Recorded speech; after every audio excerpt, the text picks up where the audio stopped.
Welcome to the Infernal Brotherhood of the Scruffy-Looking Nerf Herders. This is a live streaming Star Wars actual play run by Star Wars fans for Star Wars fans. Today we are beginning our Weston Games' Star Wars The Role-Playing Game Adventure, Otherspace, with this Session 1. Now this is sort of mixing between Session 0 and Session 1. We're starting creating characters with the Star Wars The Role-Playing Game. This is the Weston Games D6 version, but it's with the revised rules. So it's not just the 30th anniversary that was released. We've played on this channel before.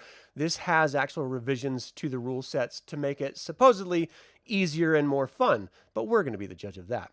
Gentlemen, thank you so much for joining. So let's just sort of go round robin, have you introduce yourself, and let us know what type of a character you're thinking about playing. Chris, what are you thinking? Hey guys, yeah, I'm Chris. I haven't played Star Wars game before, despite naming my son Anakin, so I feel like a failure in life. But I'm thinking about going with the tongue-tied engineer. I feel like me and him have a lot in common. Okay. He's Tongue-tied engineer very, is nice. Is that like yeah. French or I wish. how do you? No, he's very shy. He's likes to stay with his droids as opposed to interact with other people and stuff like that.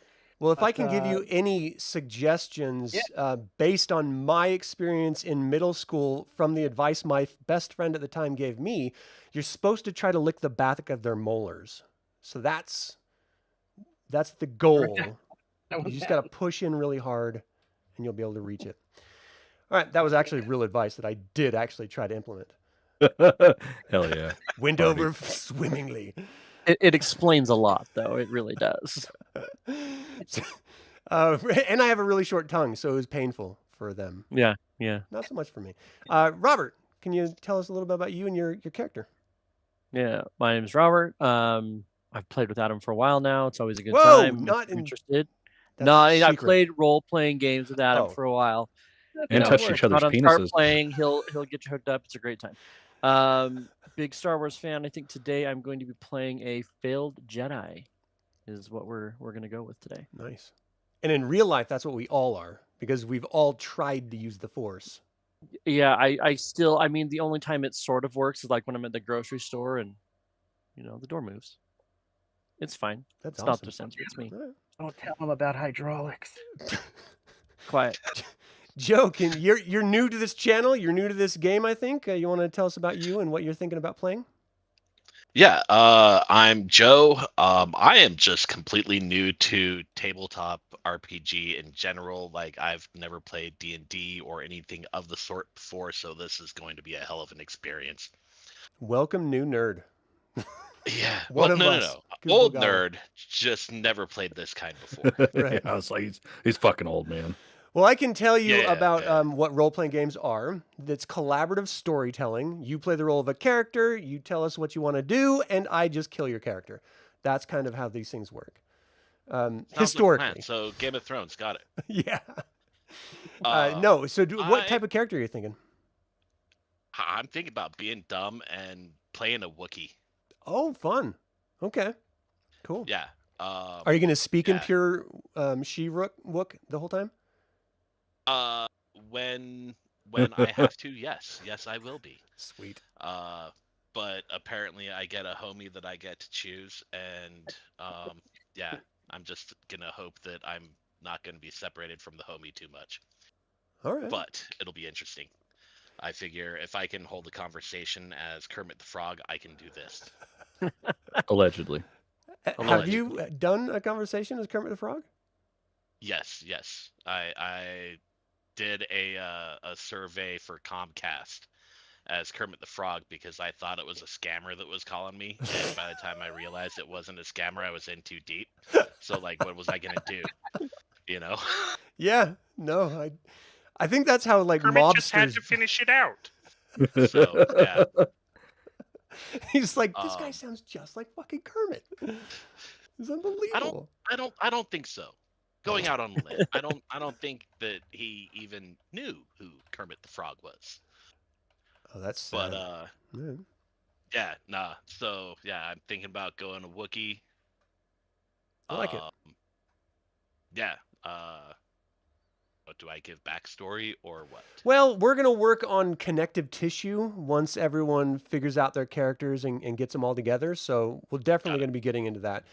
Cameron, you want to introduce yourself to the channel? And Yeah, I'm Cameron. I'm apparently too fucking stupid to figure out how to start up a goddamn game. I am still trying to log into shit. Oh, wow. Apparently, I don't know how I not a part of the game, but yeah. So obviously, you guys know me. Kind of the second part of the Infernal Brotherhoods, or Brotherhood rather. But yeah, so yeah, I mean, whatever. I guess multiple brotherhoods. all right, well, I'm going to put it in the chat of the video chat that we're in with Discord. So you should be able to click that, and it'll open up to the actual game itself. We're using Roll20 for a virtual tabletop for this game. Next, Otherspace is being fucking stupid for me. And then once you click that link, you should join the game, and then there should be a button saying launch or something to that effect. So where's this chat at? Oh, in the Inside the video chat, itself, in the upper right-hand corner, there's a little chat bubble. Oh, there we go. Okay, yeah. Technology's stupid. All right, so yeah, anyways, this is going to be my second Star Wars game. Fucking super excited for this. And this was actually really, really easy for me because I didn't actually get to choose my character. I was born my character. I'm going to be a tough native. Okay. Yeah. Wait, hold on a second. You were born tough? Twigs of Fury, motherfucker. Twigs of Fury. Quote of the night right there, kids. That's Chris, see them in action. Yeah. that's beautiful. All right, well, I mean, the Wookiee, you had mentioned you want to have a partner and, a sort of connective partner. Who's your partner, Joe? I mean, as in real life, I think I'm gonna go with Cam in the game as well. Which is fucking hilarious because I'm gonna be really leaning into the whole tough native shit. And Nabujos, not to be confused with Navajos, they are just naturally terrified of Bigfoots, and yeah, that's the proper terminology. It's not big feet. Yeah. And yeah, every time he sneaks up on me, I freak the fuck out, thinking there's a Bigfoot getting ready to attack me or steal my sheep, and turns out it's just my homie. Steal your sheep? Yeah, that's what Bigfoots do. Okay. I figure, Star Wars, maybe you're a nerf herder, not a sheep herder. Oh, you know what? That's right. I'm a fucking nerf herder, not a sheep herder. It's sad that he had to remind you of that, actually. But I am running on like 3 hours of sleep, guys, so bear with me.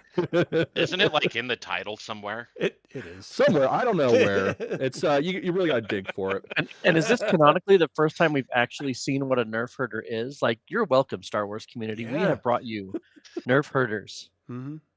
Yeah. Hell yeah. All right, so on that note, let's all start our characters. Character creation in Star Wars the Role-Playing Game is really, really simple. Ostensibly, it breaks down to you choose a template, which you've already all verbally done. You copy the attribute die codes to your character sheet, and then you add in your skills because you have 7D to add to whatever skills you want. Now, because we do have some people playing for the first time, I'm going to be walking through this at the same time as you guys are. So everyone, if you haven't already, go ahead and click the plus character button in the journal tab in the upper right-hand corner of Roll20. There should be a little plus character button. Yep. Oh, shoot. Got it. And it should open up. Just go ahead and, if it opens up with the edit screen where it says name in player's journal can be edited by, I don't know if it does for you guys or not. Just hit save changes and it'll open up into the actual character player sheet itself where it shows Star Wars at the top and player sheet and stuff. So, Okay, so we don't need the other one then? No, just the actual player sheet itself. So the template itself, whatever template you want to do, you're going to want to open that up as well. So you have two windows open. I'm going to just have a Brash Pilot as an example for the people watching. So the template itself has the codes that you're going to be copying over to your player sheet, the character that you just opened up and created, right? So you'll scroll down and you'll see dexterity. So for my Brash Pilot template, it says dexterity 3D. That 3 indicates the number of 6-sided dice you will roll when you want to do an action, a skill that falls under dexterity. So dodging, for example, or running, for example, you would want to roll your dexterity. So make sure that your dexterity has whatever the template number says it's supposed to in front of the D. Does anyone have any questions about that? Okay. Nope. So go ahead and just put all those through. I'm showing knowledge is 2D for me. Mechanical is 4D. Perception is 3. Strength is 3. And technical is 3. So once you've done that, there's a set number of skills underneath it. Now, this character sheet we're using is actually a character sheet for first edition and second edition for Star Wars the Role-Playing Game. So it looks a little bit different and it has functionality that we're just not going to be using. So always keep that in mind. The skills that are going to be important to you are going to be in the template itself. You don't have to populate them all. But if for every skill, for example, under dexterity, the skills are blaster, brawling parry, dodge, grenade, heavy weapons, melee parry, and melee. All of those skills adopt the D number that is the attribute. So all those fall under dexterity. So if your dexterity, for example, is 3D, all of those skills have 3D. So you only need to add another one of those skills if you're going to increase it beyond whatever the normal number is, right? Does that make sense to everyone? Mm-hmm. Yeah. Okay. So if you want blaster to be 5D, you would add it in. But if you just want to leave it at 3D, you don't have to add it in because it adopts the attribute of dexterity's 3D already. Okay, so you have 7D. You cannot put more than 2D into any one skill, but feel free to sort of customize your character with that in mind. If you have 4 skills on your template, you can allocate those dice to the 4 skill codes as well. And I'm going to deal with Jedi specific stuff here in just a minute. So also on your character sheet, if you scroll down, you'll see weapons, armor, equipment, just everything that's in your, and you can use shorthand if you want, it's not that important, but everything that's in that template, copy over to your character sheet by keystroking it or just making notes of your own.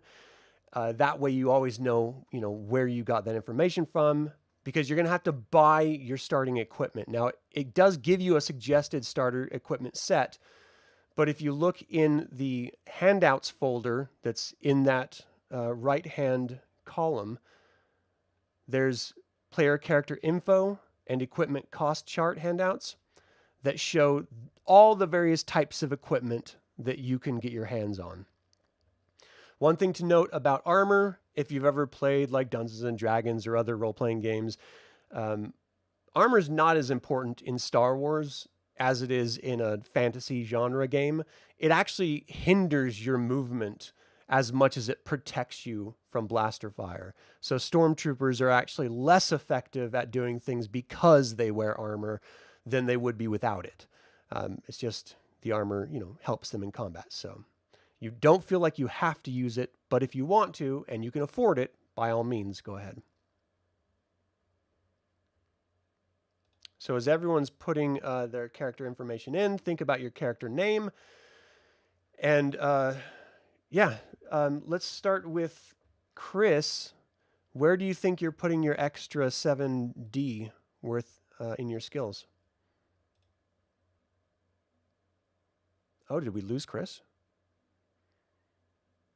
His video looks frozen. Yeah. Uh-oh. This is a historical problem with Chris on my shows. He always has problems. Okay, well, we'll let him stay as if he is a vampire moving quickly through the crowd in Queen of the Damned. Here we go. And what do you think, Robert? Where are you going to put your extra D? I think being a failed Jedi, after reading the description, I kind of feel like maybe he's a Jedi that survived Order 66, never had a Padawan, which just was and has been basically in hiding ever since. So still think that if it were to come up, his force skills would be like riding a bike. So I'm thinking probably a couple in control, like 2 in control, 2 in sense, 2 in alter. I don't know if I get any starting points there as a force user. I'm not sure if there's any others, but So as a failed Jedi, you only start with control and sense. You don't start with alter at all. okay. So in order to get access to that, you would have to have a trainer.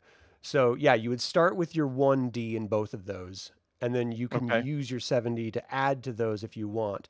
Now, those are also attributes, control and sense, and they do have force powers or skills that fall underneath them that we should probably populate as well. So under the rules that I've sort of copied and pasted in here, control starts with 3 skills: control pain, remain conscious, and force of will. And sense starts with life sense, magnify senses, and receptive telepathy. I have all of the stats for all those skills inside of the force powers folder in the rules folder.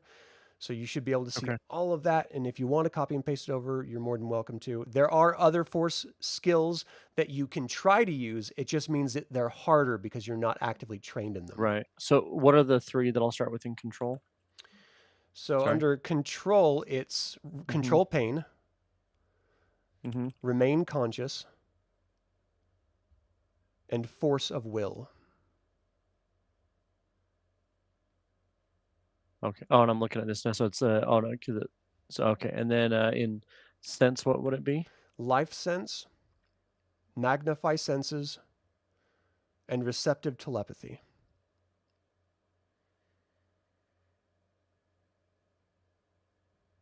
And then you said that I won't have anything for alter because I don't have someone to train me. Correct.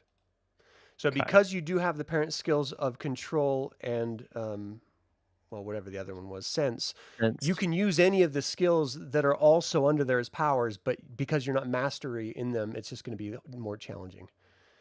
So, so and the control and sense, I could use either the projective telepathy or far seeing, but it's just going to be more difficult. Correct.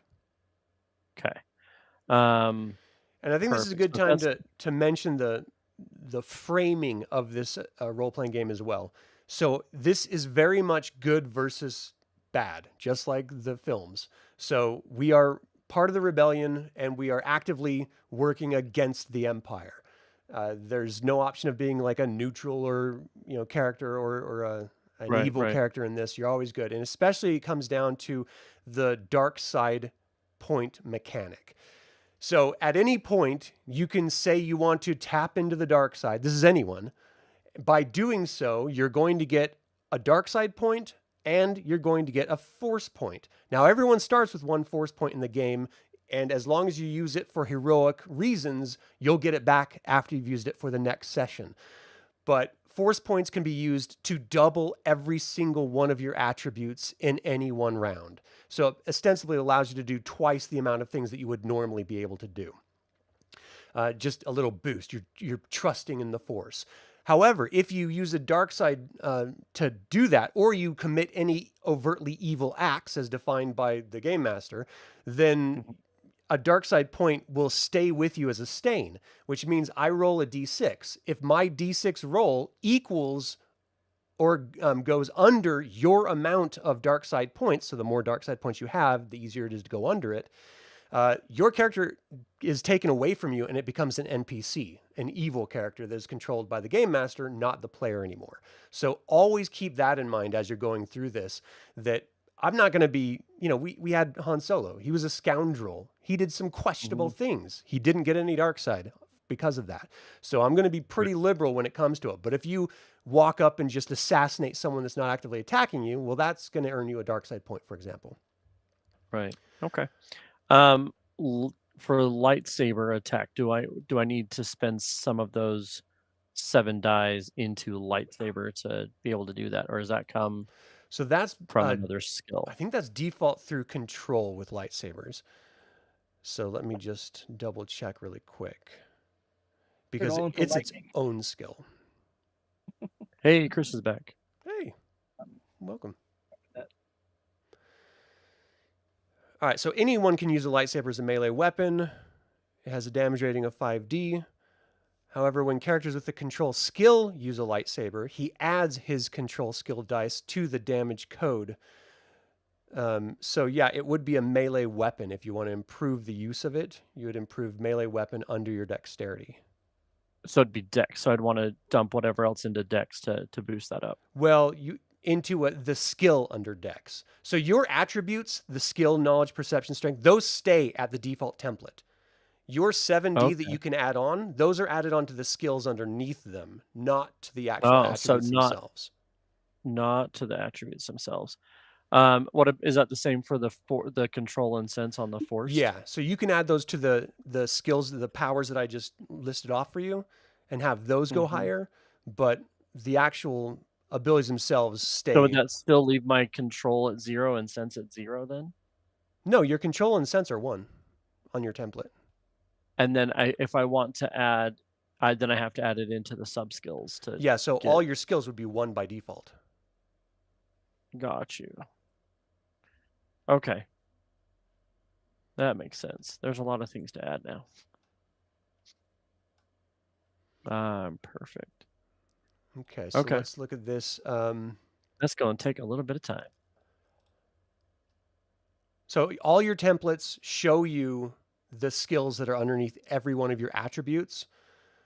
And your skills are what you increase with the total of 7D in order to customize your character. Right. Just to be clear with that again. Okay, so Jedi themselves are a little bit more challenging to play because they have a Jedi code they have to adhere to. If they don't adhere to that code, they gain a dark side point. So it's a lot easier to rack up dark side points as a Jedi character than it is for a normal character. And I think the logic is you should know better. Is really what it comes down to. Right, right. So for the sake of everyone watching, if you're not familiar with the Jedi code, it's there is no emotion, there is peace, there is no ignorance, there is knowledge, there is no passion, there is serenity, and there is no death, there is the Force. As far as how that extrapolates out to the game itself, you may not kill except in self-defense or the defense of others. You may not act for personal gain of wealth or power. You must never act from hatred, anger, fear, or aggression. Doing any one of those can earn you a dark side point. Okay. So it's always just a little bit more challenging as a Jedi, towing that line, as it were. All right, so you guys are getting your characters together. Let's start as you guys are sort of... well, Joe, where are you putting your skill points to customize your Wookiee? I am thinking I'm going brawling. Because my dude spent a lot of time in bars. He likes to party. Always down for a good bar fight. Yeah. So I think he's going to be a good hand-to-hand combat type of person. Wookiee. Sorry. Yeah. So yeah, I'm thinking brawling is the main area that I'm putting things in, with some stamina. A couple things in dex, and a point in gambling, because, bars. Nice. Okay. So brawling is under strength. Also consider parry. When anyone... Yes. So once we get into combat, and it may be a little bit before we get there, but it's broken down where you declare what you're going to do. You have one action you can take. You can take more than one action, but every additional action you take reduces your die you get a roll by 1. So if you use one extra, like you want to punch someone twice, the first roll is normal. The second roll is minus 1d. If you want to punch someone 3 times, it's the same math. So the second one's minus 1. The third one is minus 2. So the more actions you take, the harder it is to do things within that 5-second, round that you have to do something in. And movement is considered an action as well. So you can walk your normal distance without any issue, but if you want to rush over behind a barrier or something, you're going to have to use an action to do that. And then if you want to fire once you get there, firing is going to be minus 1d. So my point of bringing this up is when you're brawling with someone or someone's brawling with you, you can only parry brawling attacks. Now, this is considered a reaction, but it's still an action. So it's going to subtract 1d from the parry itself. So if you want to be able to avoid being hit, whether it's melee parry, brawling parry, or whatever, you're going to want to consider that as well. Now, that doesn't mean you're not going to be hit, but it could also defer the amount of damage you take, or it could mean that if you take a full parry, meaning you don't do anything but just try to get out of their way, then they have to roll against your skill roll versus the difficulty of just hitting you. So it makes it more challenging for them to actually hit you. So there's a lot of things we can do in combat, and I'll go through all that once we get into it. Now, I kind of figured I'd put points or put an extra point or two into things that meshed well with my plan, because like I did throw one in brawling parry as well as dodge. Yeah, dodging would now, be when for you were like talking, ranged items like a blaster pistol or something. okay. Now for movement, that falls under stamina, correct? Yeah, let me double check really quick here. So, yeah. If you're like running or something like that, then it would be under strength. Yeah, stamina. Okay, cool. Yep. So we have 3 different types of attacking here. So you have your brawling, which is literally like punching and ripping arms off. You have melee, which is a hand-to-hand weapon. And then you have your ranged weapons. And so that's where dodge comes into play with ranged weapons. Melee parry is for like knives and lightsabers, and brawling parry is for fists and feet, for example. So you wouldn't be able to melee parry a blaster that's being shot at you. So always keep that in mind. Okay. Maybe I will nix the dodge and go with a melee parry. And as we play, you'll get character points so that you can actually improve your skills and stuff like that, and you'll get better at everything. But just that as is we a good start. point. All right. Yep. No, I'll just start here with the basics. Okay. And Cameron, where are you putting your? Oh, go ahead. Oh, nope. Never mind. Go for it. All right, Cameron, where are you putting your points? So you're gonna have to walk me through that again. Like how? So when we click on something, does that like we add it? Is the number before the D? That's how many points it costs to Yeah. add that. So well, for example, your dexterity is 3 right now, right? I mean, I don't know if I'm looking at your character. Oh, it's 3 plus 2. Yeah. Okay. So if you were to add brawling parry, for example, and you wanted to add 1d to that, you would just click it to 4. Because it's already 3 because it's under dexterity. So every skill adopts the number of dice that the attribute has for that section. Does that make sense? So does that only cost 1 character point to add that? Yeah. Then I got one okay. of the 7 that you have. Okay. All right. That was what I was confused about. Let's see. So yeah, I'm gonna definitely do brawling parry because I come with a sword, so I figure probably be a good idea to have that. Definitely gotta do firearms because that's I come with a firearm. I come with firearm. I mean, it's fucking Indians, man. We always got shit on us. Let's see. So that's and how many points can we add to a thing?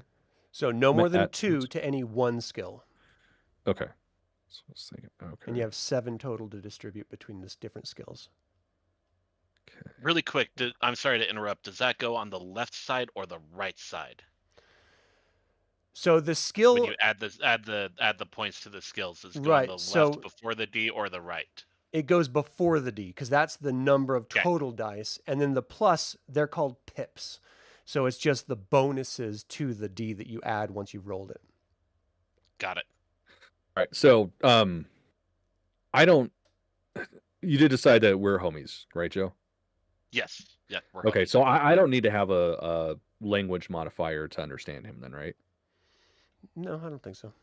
Okay, all right, then I won't worry about that. Although it would be pretty funny if no one understood anything he said the whole Oh, game. trust me, we've been talking about that shit all week. It could be hilarious. So, truth be told, before I saw that Tough Native was a character, I was gonna be an Ewok, and we were for sure gonna be homies. That way, we were pretty much playing our own separate fucking game because nobody understood us. Thought that'd be pretty damn That'd funny. be really funny, actually. Let's see. Trying to think. So, what Chris, else. are you with us again? Yes. Can you hear me okay? Yeah. Oh, okay, sorry. Where do you want? Oh, it's okay. Where do you want to put your skill points for your character? Yeah, so I was thinking he's going to be a lot in technical. So I was thinking 2 and droid repair. Because he spends an unhealthy amount of time with his droid. Whoa. Like a Lando Calrissian unhealthy amount of time? Exactly. Okay. All right. Less cool. No kink shaming on this channel. Hell no. You can fuck it, you should. I was thinking starship repair. But That I would don't see definitely help. Yeah, on the drop down it's starfighter engineering. Is that the same? You can just type it in. If there's ever a skill that doesn't show up in that drop down, just go ahead and type it in from the template. Okay. That way we don't have any confusion. Because this is a different, it's a mixed edition character sheet. It can have, a few little quirks in it. Gotcha. Now, keep in mind, we're going to need someone to pilot this spaceship. Someone has to be the pilot. So, I was. All right, I'll use my last bit to do that. What's that? Go for it. Nope, go for it. That was something that I already thought about too. So, but yeah, go for it. And where's the pilot shit at? Mechanical. Mechanical. Okay. Yes, airship operation. Or it shouldn't be airship. There should be a Yeah. starship Oh. piloting. oh yeah, starship piloting. There we go. Okay, Yeah. there's all my character points. So GM, when I started adding in these things, it like defaulted all of these, even though some of them are like a 2D plus 2. When I added in like blaster or dodge or anything, like it defaulted it to a 3. Do I just need to adjust those back down to 2? Yeah, if you're not putting any skill points into it, then yeah, just leave it as default. So you'll Well, have I to did. And modify I it down. put it down to 2, and then it when I added the line in, it automatically put it in as 3. Yeah, again, I think it's just the default of this character sheet that has everything at default of 3. Gotcha. really So I quick, just if need I to can mark them down. hop in for a second. So on my character sheet, it had the stats for my sword, but it didn't have stats for my pistol. So what would I do my black powder pistol at stat wise? So if we open up the equipment cost handout in the right column, what's the name of it? Right there. Okay, never mind. I see it. Well, I mean, I could. It was just tell you the what black damage is. powder pistol, which is Oh, you're using an old, like a that's what I came with, man. slug thrower. All right. That shit was just hanging out in my bag. Yeah, so that damage is 2d so that's plus 2. Plus 2. All right, that's way cooler than I thought it was going to be. And then real quick again on these, like on the dexterity or like on my perception, I have 3D plus 1. So are all of the sub things that I pick, like bargain and command, are those also 3D plus 1? Yep. Every skill underneath that attribute adopts the 3D plus attributes die. Got you. And then I'll need you to look over the Jedi stuff because I know it's weird. What's your character's name? Rom. Drygrerr. Yep. All right. I have one more point to spend, I believe. Because like on control and sense, there's no like sub. It's just it is what the main skill is. So you're adding in the I added 2 to extra control skills in and there. 2 to sense. Yep. Okay. And then I added another one into where did I add it into? Oh, I was gonna add it into Dex. I don't know why I went down. So it's the Dex. I added 1 in there. But you said it can't be to the Not to main skill, so it attribute, has yeah. to be Right. Okay. So I added in the lightsaber, 2 in the lightsaber. Gotcha. And then I've got 1 more I could add somewhere. And then see some of these, yeah, it keeps trying to flip them back over to 3s. So right now your dex is showing 2d plus 2 for me. Yep, that's what it should be. Okay, so And your then knowledge lightsaber is should at 5d right now. So that means there's 3 points into it. Okay, I can unless there's if we already got a pilot, then yeah, I can leave it as that because I had initially thought I could put 1 into just dex, and so I Right. put it into dex. Okay. So So there's a couple different functions when it comes to piloting. The long shot, the ship that you guys have, there's a shield station, there's a piloting station, and there's a gunnery station. So no one has to specialize in any of those, meaning increasing their die codes into it if you don't want to. But just know that one person, if we're ever going to have to use shields or gunnery, is going to have to occupy that role, which means you roll your skilled number for it. So if that's whoever the has case, best. I'll drop my lightsaber to 4 and then put 1 in Starship Shields. So I'll have a 3 in Starship Shields. So does that mean my lightsaber attack is a 4? Yeah. And then what about the parry skill? Because there wasn't like a lightsaber parry in just a melee. That or would is be that would it just melee be the parry. melee parry? Yeah. Okay. So lightsaber to parry in hand-to-hand combat, he has to use either his sense skill or his melee parry skill. So if you're okay with your sense skill, you could use that. Oh yeah, my sense skill is better. Yeah, so we'll use that. And don't And then forget, if you have lightsaber like a attack. D plus a number, Mhm. whatever those It is the pips D are, plus. carry that down through all of your different skills Okay. for everyone here. All right. So let's talk a little bit about how you all met together. First of all, are you keeping the name Drygrerr? Robert? I think he just goes by Rom. Okay. Like he has a last name, but he just goes by Rom. And Chris, what's your character's name? Clayvin, Sprocket, Clayvin. Clayvin Sprocket. Sounds like an 80s band or a 90s band. Sounds like a character in the Jetsons. And Joe, what's your character's name? My character's name is Sweet. that translates to Cornelius Humperdink. I don't see Cornelius Humperdink as a character in here. Have you updated your character's name? I typed it in. So let's see. You have to do it on the character sheet as well, I thought. You have to click save. Yes. Yeah. I am doing it on the character sheet. Where do I save that? You have to click the edit button at the top, and then it'll give you a place to put in a name. Oh, that one. Okay. And then Cameron, what's your character's name? Leonard Cheesyfoote. Nice. Super duper Indian name. Yeah. Or sorry, space Indian name. Native. What planet are you We native prefer to? the term space Indian. Oh, sorry, my bad. I was being insensitive culturally. All right, so let's see here. Crew. So it looks like for the long shot, there's only a crew of 2. So it's the pilot and the gunner. So the shields are going to be done by the pilot as well in this ship.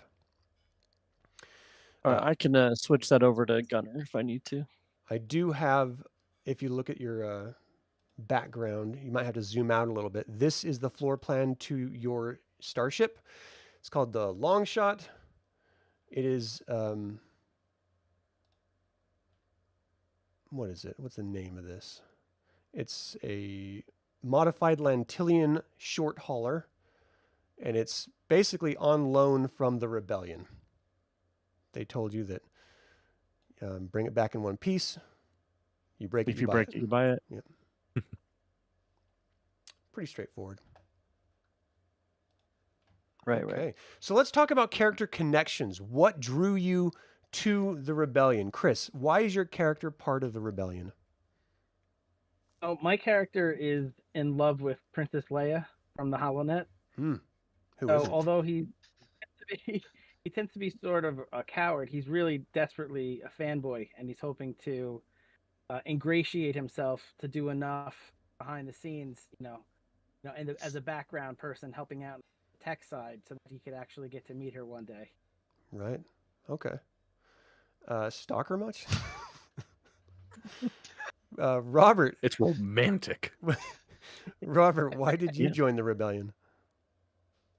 I think somewhere along the line,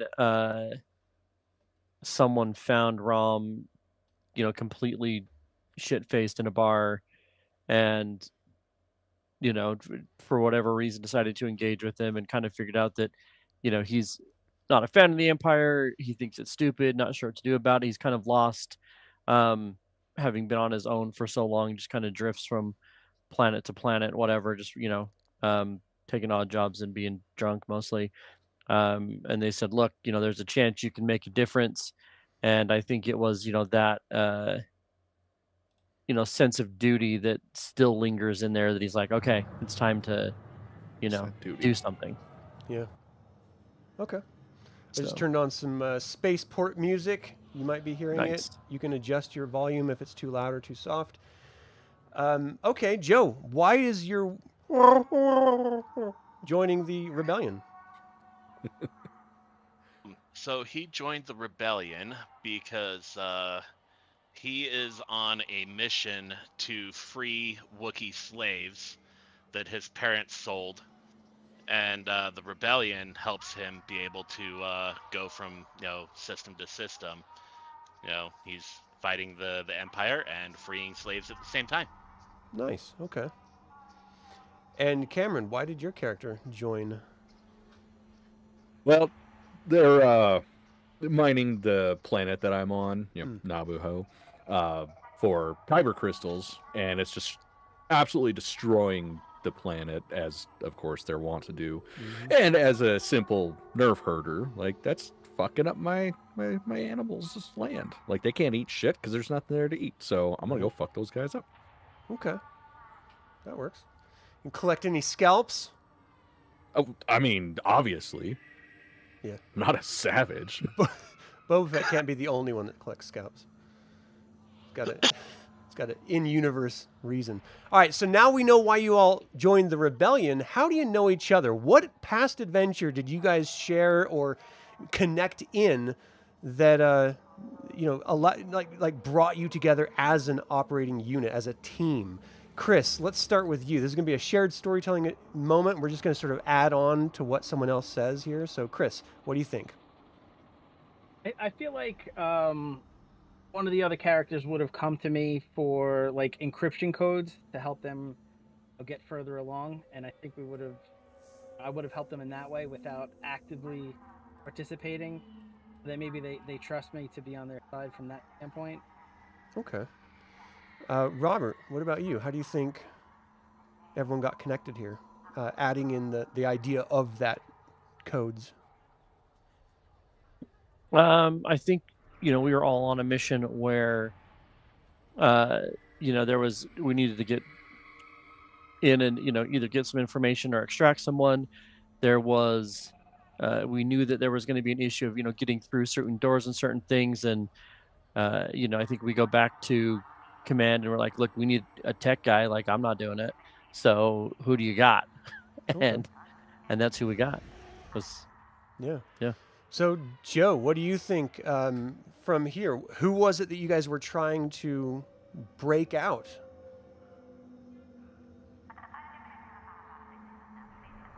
I'm gonna I'd say Chewie, because I'm out to free other slaves. Yeah.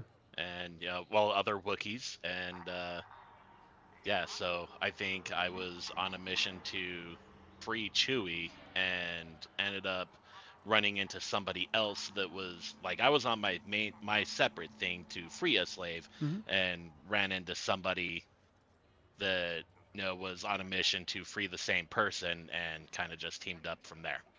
Okay. And Cameron, how did this all sort of work out? I mean, were you the one that found Joe's Wookiee and connected, or how does this all sort of come together? Yeah, so a lot of us were already together. Obviously, not Joe yet. We were there trying to break out a key rebel agent, and of course, we didn't have a name. I got sidetracked, and they were off doing their own shit, and I ended up running into one Wookiee, getting confused, thinking it was a Bigfoot, and then realizing it was a Wookiee, so I was slightly less scared, and ended up jumping in front of an imp, taking a blaster bolt to the arm, and now ever since the damn Wookiee won't leave me alone. Nice. We did get Chewie out, so Yeah. it was it won. Well, that's cool. All right, so we know why you're in the rebellion. We know the connection that you have to each other. If you guys are done with your characters, we can start the adventure if you'd like. Yeah, I think so. Yep. All right, let's do this thing, shall we? Oh, what music should I? Oh, go ahead. Really quick, the thing with the screen that has the Star Wars, the character sheet that we've been typing everything into, how does that get saved, or does that like automatically get saved? So your character sheet should auto save once you tab out of one field and go to another field. It should auto update on its own. Mm-hmm. If you're experiencing any issues with it, please let me know and we'll try to figure it out.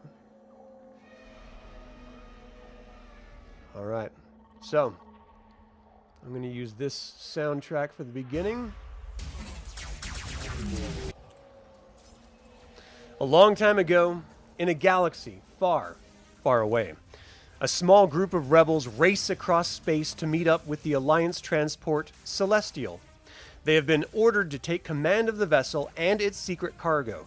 They see it safely to a hidden rebel outpost in as yet unnamed sector.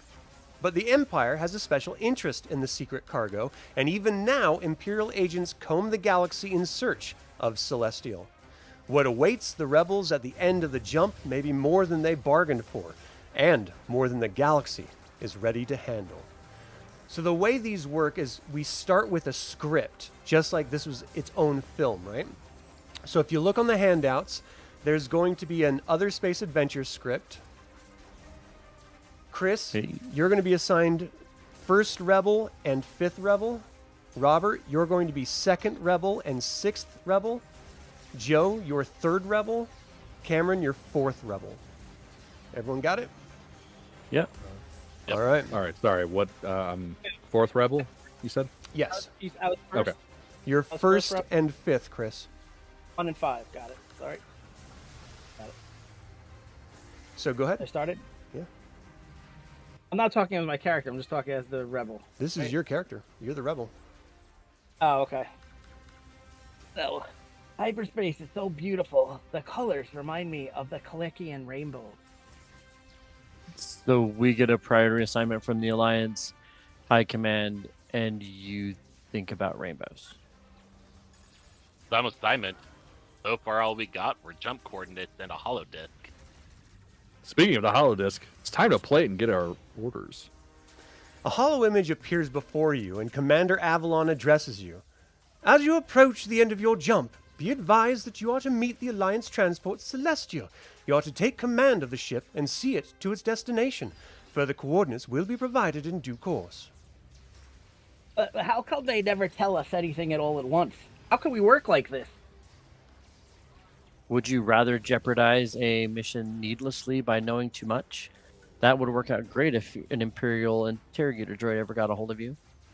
The transport carries cargo for the Alliance safe world, supplies and the like. It also carries Imperial prisoners for transfer to a secure Alliance location. Guard them well and arrive safely.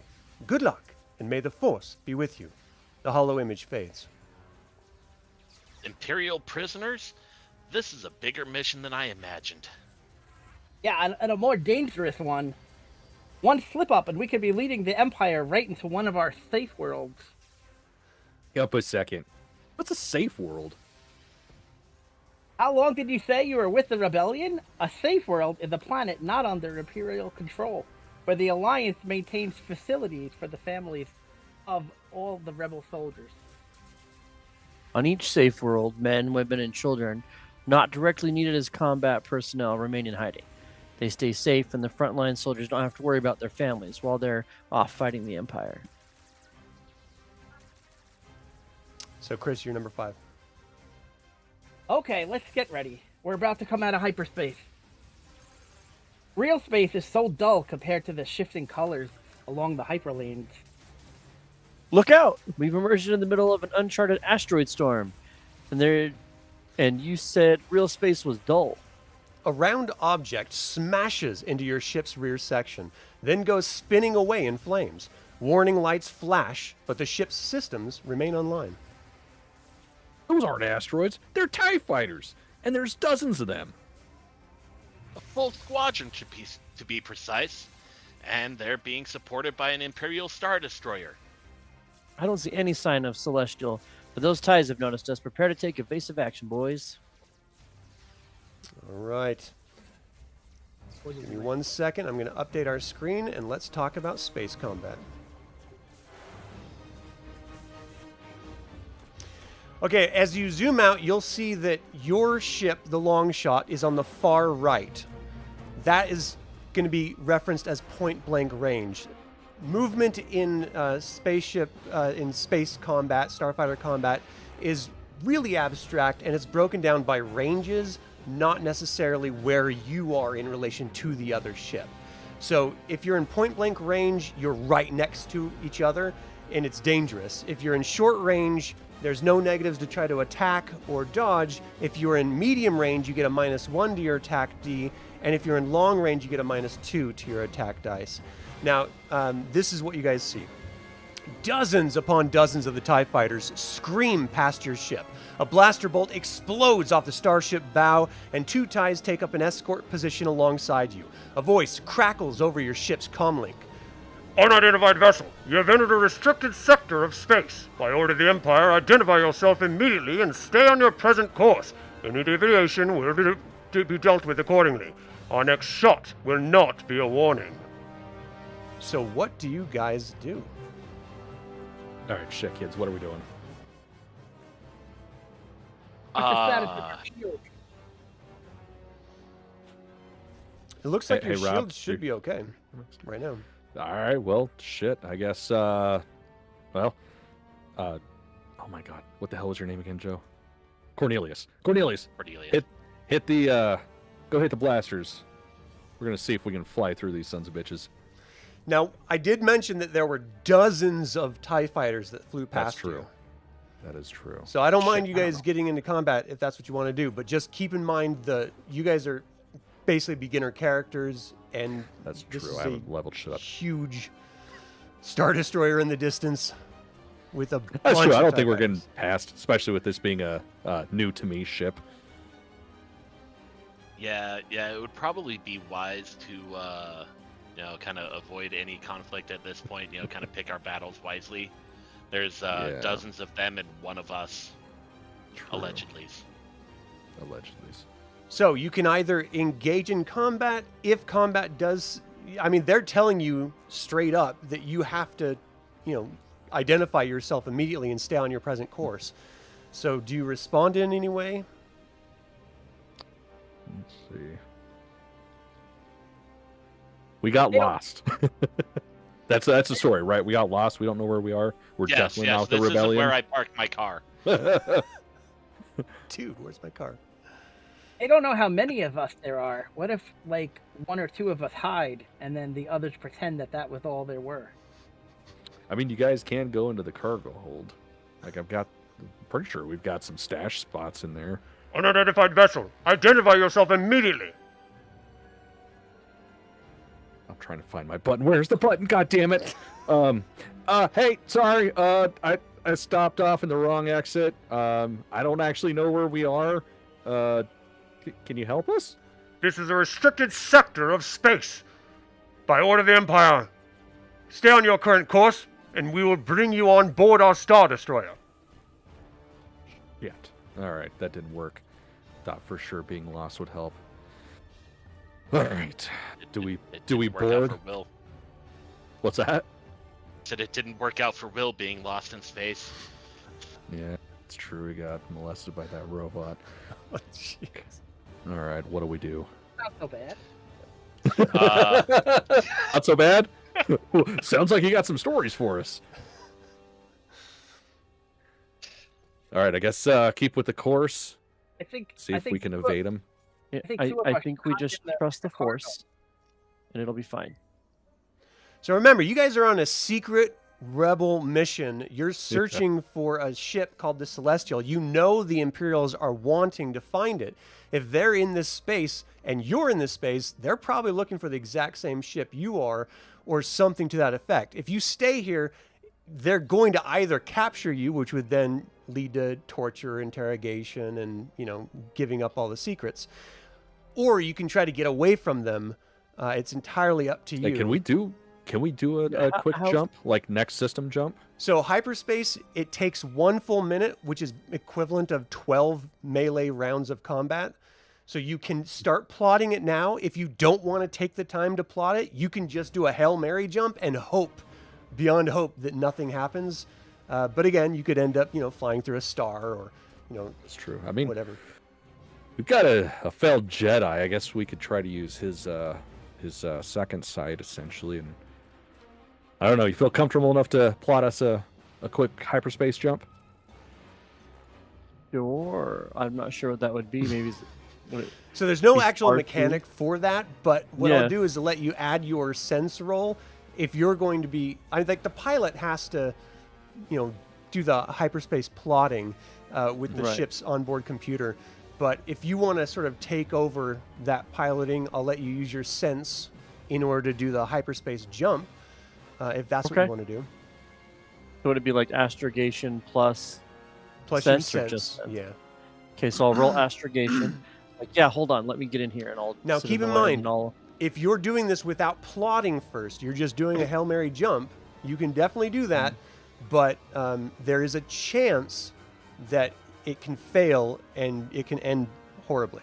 So just And keep we that die in mind. immediately. So is this above table? Is this the GM being like, listen, guys, we've been on this line for 20 minutes. Oh, no. No, I think Rom is like, no, listen, we trust the Force, and it'll get us out of here. And so, yeah, I will just jump in the seat and try to make a Hail Mary roll here. All right, So astrogation astrogation- plus sense. No mods, no pips, just roll. I don't even know what it rolled. A 5, yikes. And it's going to be not enough. I can tell you that's what it's going to be. And sense. 16 total. total. That's really good, actually.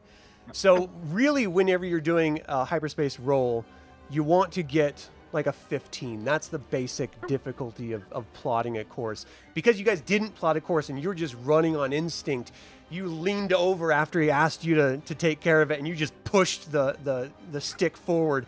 Stars start streaking by, and you guys jump right out of space into hyperspace. So let me give you some description here. More and more TIE fighters close in on your ship. As you finish programming your astrogation computer, the calculations have been made and a course has been plotted.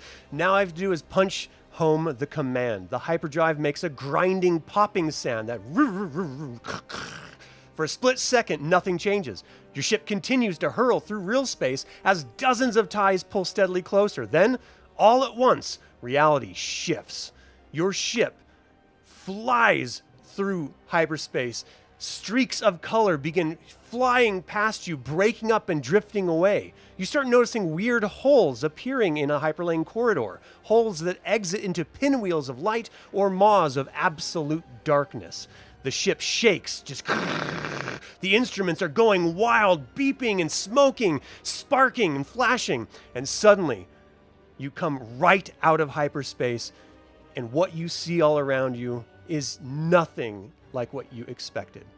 Your ship emerges from the strangest light jump you have ever experienced, but something remains not quite right. Instead of the ebony sea of space, you stare out into the storm gray pattern of nothingness. Swirls of colored gases break up the ashy expanse like jagged bolts of lightning cutting through billowing thunderclouds. But most alien sight of all is the stars. Not millions of pinpoints of dazzling light, but billions of holes of shining dark that pepper the storm gray space. This is not normal. The Force has a reason for us to be here. I don't know. At least there's no imps, right? I'm not seeing I don't anybody. see any. Shit. I'd rather be lost than be surrounded by the Empire. So I'll take it. Okay, well now the fun part is like, how do we get back there? We still have the astrogation shit, right? So if you're going to examine the hyperdrive, give me a technical skills check. Okay, and where am I doing? So like a next? I'm not starship seeing repair where- roll. So Well, I'm not even if seeing. you didn't copy over the template skills to your character sheet, just go under what's your character's name again? Leonard Cheesyfoote. Cheesyfoote. All right, so under technical, if you do add, you can add starship repair. I did capital ship repair. So that would Okay, that be that'll the work. same? So yeah, go ahead and Okay. click the dice on that. Yeah, I was gonna say in this modified version there is a lot of changes, and there was like Okay. the Yeah, comparison. I was quite confused with that. Ooh, 5. Wonderful. So you're looking at this, and it's very evident that your astrogation unit, your hyperdrive unit, is damaged. Give me a perception roll. Okay. 13, nice. So at first you were going to blame the Jedi, the failed Jedi, for having brought you to this incredibly strange location in space, because hyperspace clearly didn't look right. But it seems like that initial impact that you guys experienced from the TIE fighter, that was probably what damaged your hyperdrive unit, and that's why you ended up here. So turd. in order to jump back out from this place, you're going to have to repair your hyperdrive unit. All right. Well, shit. I guess let's get to it. Who's a repairman? Who's a mechanic? I think that might be me. I looked to Clayvin. I'm like, I can hold the flashlight. Sure. I got that. In the right direction. What did you do to this thing? Oh my gosh! Look at all the smoke. The smoke. All right, go ahead and give me a perception check. So that's the dice on the left, not the one that says GM, right? Correct. Okay.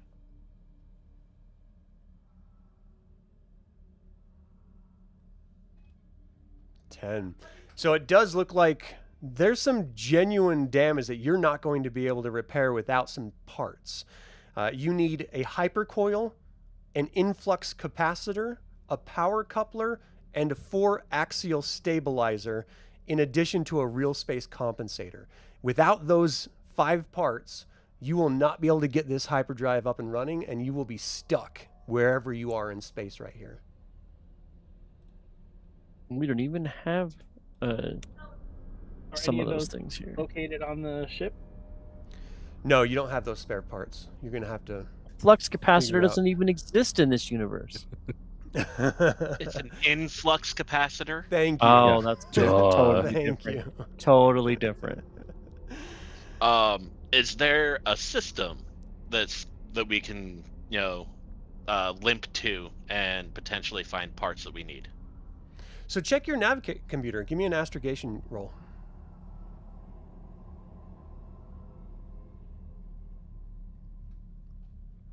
Me?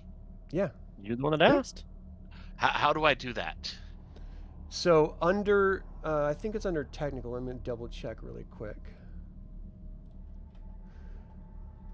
Oh, I'm clicking the wrong. It should be under mechanical astrogation calculating. Thank you. So go ahead and roll your mechanical if you didn't put any skill points in astrogation. Okay. So the Wookiee how sort of do I- reaches over, nudges Cameron, your character, out of the way and starts messing with the computer a little bit. So there should be a little dice icon on the left of mechanical. Just click on that and it should auto-roll it. Oh. Aha. Where it says dice mods, do I do the type in 3? No, it'll just add the whatever you have right now into it. Unless he didn't have anything, put it in there. Well, this is mechanical, so your template should have a mechanical number on it, right? Yes. So for Wookiee, your mechanical is 3D. Yeah. All right, so you got a 9. So as you're messing with the nav computer, it looks like the nav computer plotted a course through hyperspace that the hyperdrive was just unable to match. The damaged unit simply shot the ship into a random location beyond, into a completely different dimension. A course can be plotted back, but the ship can travel that course only if the hyperdrive unit is repaired. The computer lists this area in space that you're in as Otherspace because it simply doesn't know where it is. So without having a functioning hyperdrive unit, you won't be able to plot a course to literally any other system because your nav computer doesn't know where it is. And of course, going to a different dimension would certainly explain why you're not seeing stars and instead you're seeing open gray space with black dots. It's all kind of crazy. Does anyone want to do a sensor sweep? Yeah, I guess might as well. Everybody else has done something, so let me try that. All right, so the ship has sensors as well. Let me see if it's got. Oh, is it that doesn't on have there? anything listed under sensors. So you're just going to use your piloting skill, I believe. Okay. Let me see if there's a different one. No. Yeah, let's just use your piloting. What'd you get? Okay. Got a 12. 12. Okay. So you can tell that the sensors are scanning actively, trying to find any sort of life, any planetary bodies. It's trying to use the stars to determine where it is, but nothing seems to be coming up. Scanning reveals that there is in fact a ship approximately 120 sublight units distant off the ship's forward right arc, but it's nearly near a particularly dense energy cloud that masks any further details. So you know a direction and a general distance from another ship, but you don't really have any details about it. I mean, shit, that's better than nothing. Unless Yep, you guys got a take our better idea. chances. I was going to say, let's do it. If you can get us close, I should be able to reach out with the Force and see if there's anyone on there, anyone alive. Yeah. The I was Force going to is say, about is there any way that we can do a check for life that's nearby, not necessarily a system? But This just is life the in only general? thing that the sensor came up with. Yeah, the sensors weren't Okay. showing shit, so. Got it. Yep. Let's run it. Now, Okay. you do, Chris, if you want to bring it up, you do know there is a subspace radio, if you guys want to see if anyone's there. Oh, well, shit, why didn't you say anything, Clayvin? The Force is what got us in trouble the first time, if you recall a few minutes ago. Whoa! I No. I'm just saying. Trouble was the dozen TIE fighters. Did you want to go toe to toe with them today? No, that's true. But this is why I don't like to go out very much. Let's try the subspace raider. Let's see what we can find out first. Okay. So as you flick on the subspace radio, you're scanning through the full range of communication bands, and everything is virtually silent. There's no traffic talk, no warning beacons, no subspace chatter that you're used to whenever you're scanning in your traditional galaxy. It's almost like you're in a completely different realm. Like this is so abnormal, it should just be sending chills down you because you are literally lost in space in a way that you've never felt before. The only channel with anything of interest contains a carrier signal on an Alliance frequency. There's no messaging going through it. It just sounds like someone turned on the comm unit and then stepped away from the controls. But it is, for sure, an Alliance frequency. Is there a way to trace it? Yeah, give me an astrogation check.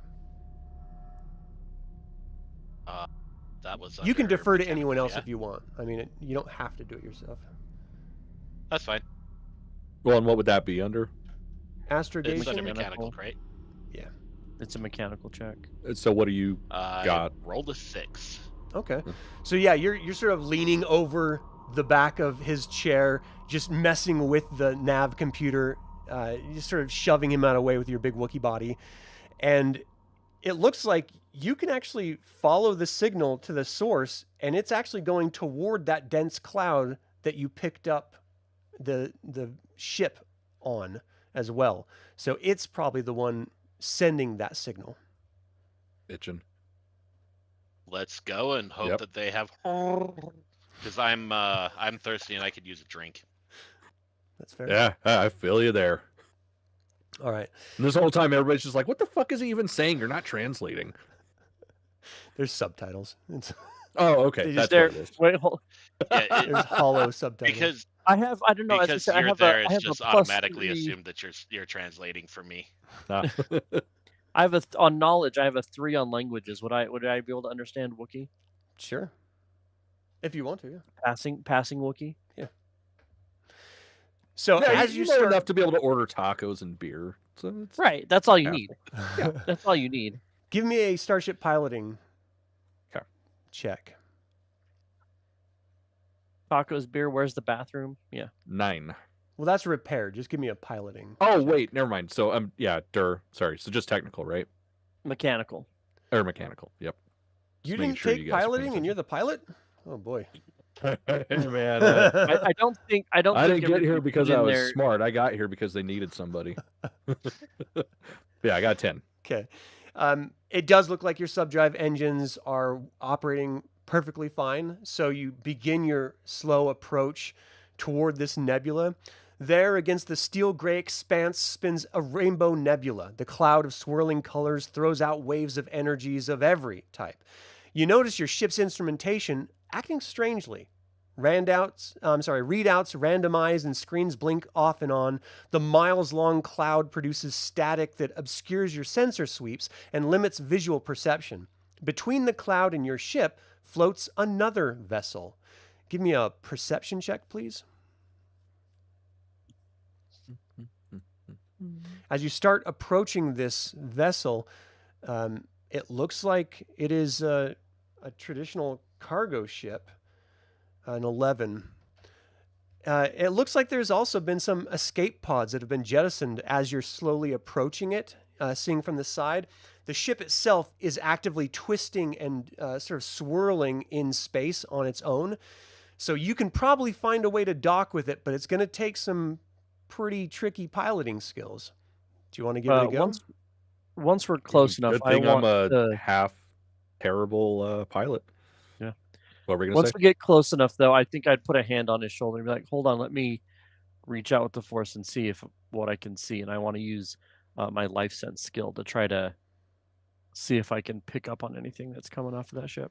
If there's anyone left. Okay. Go ahead and give me a roll and let me know what you get. You have an untrained pilot, a failed Jedi. At least the Wookiee is a good Wookiee. That's what we got going, right? Clayvin, watch it. Sorry, I don't get out much. It's a 10. Just I was happy to be here. distracted. Distracted by You're the tech reaching boy. out. It seems like the nebula itself is messing with your sense of perception as well. As you reach out with the force, it's all predicated on the idea of connecting with like life. And you're not sensing any life at all. Not just in the direction you're seeking, but all around you. In fact, the only life that you're getting any sense of is on your ship with your companions here. And I think like Rom opens his eyes and kind of looks at his companions like something isn't right. There's nothing out there. There's us here. I don't sense anything, not on the ship, not beyond, I can't sense anything for parsecs and parsecs. There's nothing. And I guess that means it's safe to try to board. At least we don't know nobody's going to try to kill us, hopefully. At least Oh, what nobody could? living. Bum, bum, bum. That's an old wives' tale. Maybe there's the parts that we need on that ship. So I if mean, you think you it can, looks like that dock. shit wasn't blasted. It just looks like people jettisoned it. So I would imagine like we could at least Yeah. get something off of there. let's It go see what we wasn't can like find. secrecy. So at least we have a good shot if they were good at one point on our side. Yeah. Okay, well, As you do this. slowly get to, closer to it and you're looking for the docking ports, you actually are noting this is the Celestial. This is the ship that you guys originally jumped to look for. Oh, It looked like they shit. went through the same hyperspace portal that you guys ended up going through. And coincidentally, you're here. The I am a problem good pilot. The problem I- is there's no life aboard, it seems like. I We do were just shoulder supposed to punch. find it.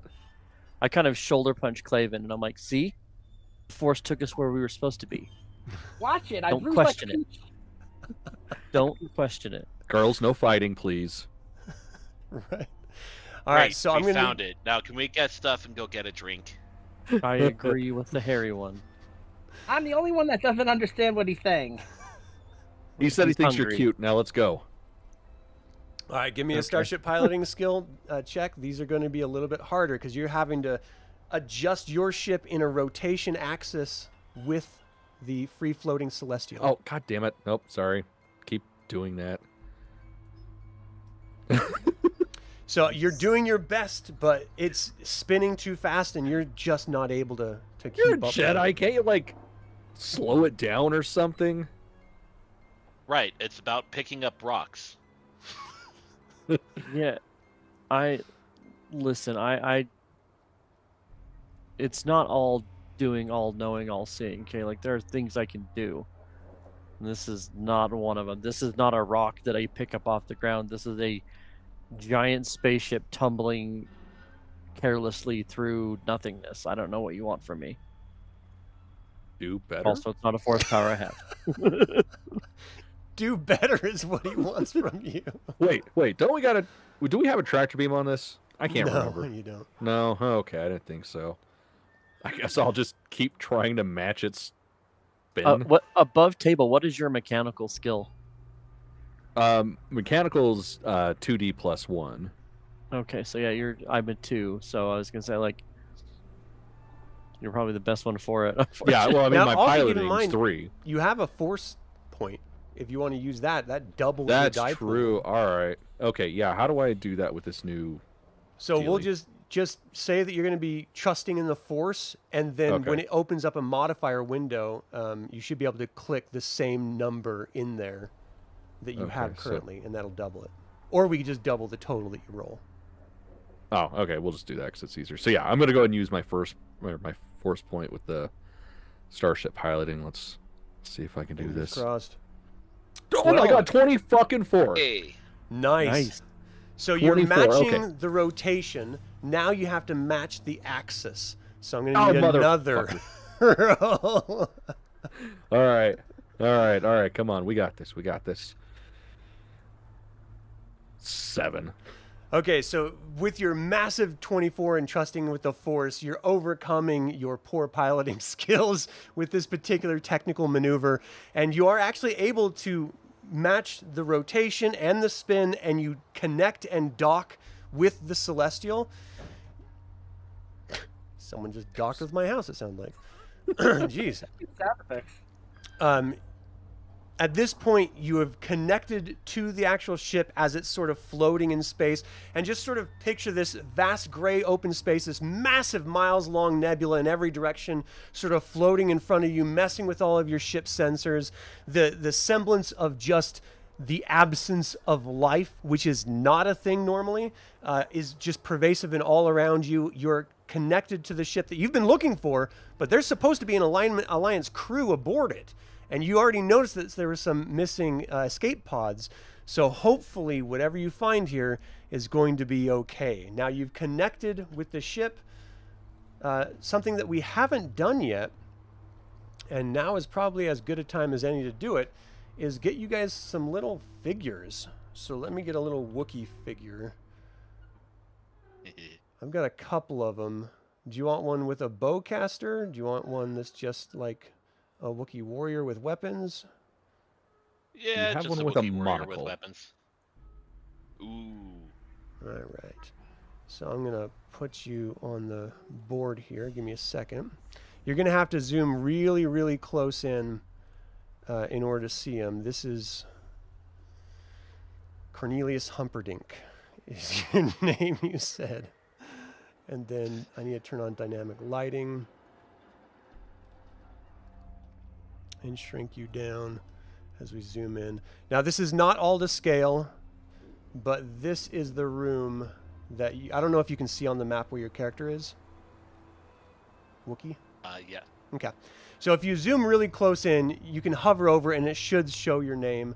I'm going to start adding in everyone else here, but basically the port that you docked with leads down to a staircase that goes down into this almost like closet type space that opens up on the upper deck of the ship.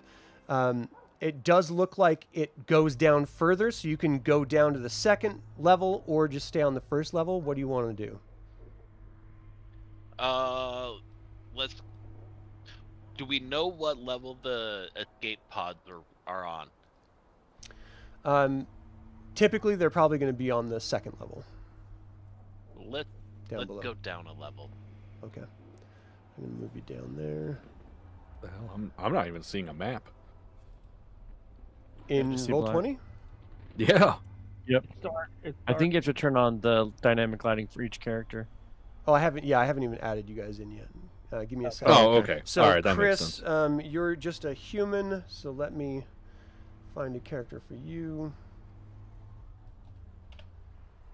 Now, we can always change these up later. I've got a ton of these little characters, but just for the sake of... Try to find the lamest one you can find.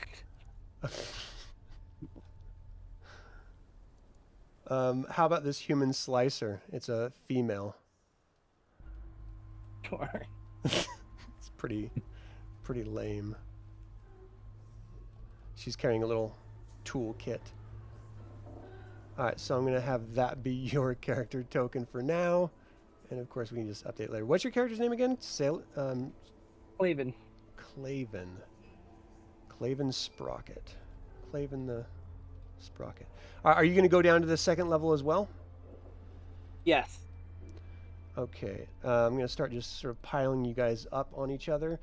And then Cameron, you're a native. So I'm just going to give you a human scout looking guy. What's your character's name again?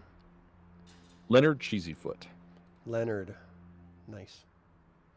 And turn on dynamic lighting. Dang it. I'm revealing rooms you shouldn't see yet. Sorry, can't make out anything anyways. And then the last one. Can you still not? Oh, no, I can see my character now. Okay. And I'm just I just gonna didn't see the shit that I wasn't supposed to see. Oh, gotcha. I'm just going to add this human guardian with a lightsaber for your character for the Jedi, Okay. just for simplicity. Dynamic lighting's on. And your character's name Don't was worry, what? I'm easy. Rom, R-O-M. Rom. When I'm Right, easy, just Rom. ask Cameron. So for everyone looking at this, clearly you guys are sort of queued up as on the ladder as you're climbing down. Is everyone going down to the second level with Cornelius? Yeah. Yep, might as well. Yeah. Okay. So Adam, as you usually- climb down into the ship, you're hearing the creaking and moaning of the ship as it sort of fluctuates and its spin as you've connected your ship to it. Did you just connect it to it and leave it as is? Did you try to put up any stabilizers, or what was your plan? Yeah, totally. Is there a way to, like, Because yeah, that's smart. to connect it, so like clamp it so that it stays? Or... Well, the ship will stay together for sure. I'm just wondering because you're currently in a spin. And so the semblance of gravity in the ship that you're in right now, the Celestial that you guys are climbed aboard, its gravity it fluctuates. And so it's not constant. Sometimes, depending on the rooms, as you're moving down this ladder, the closer down you get, the less gravity there seems to be on this lower level in this area that you're in. So you're sort of having to pull yourself down. And that could have to do, of course, with the internal gravity generator on board this ship, but also whether or not you wanted to stop the spin of the two ships together. Once you're docked with it, you could try to use your sublight engines to stabilize the spin to a steady standstill, or you can just keep it at the spin and just deal with it. I mean, I can probably catch up with you guys if you want me to go back and stabilize the spins.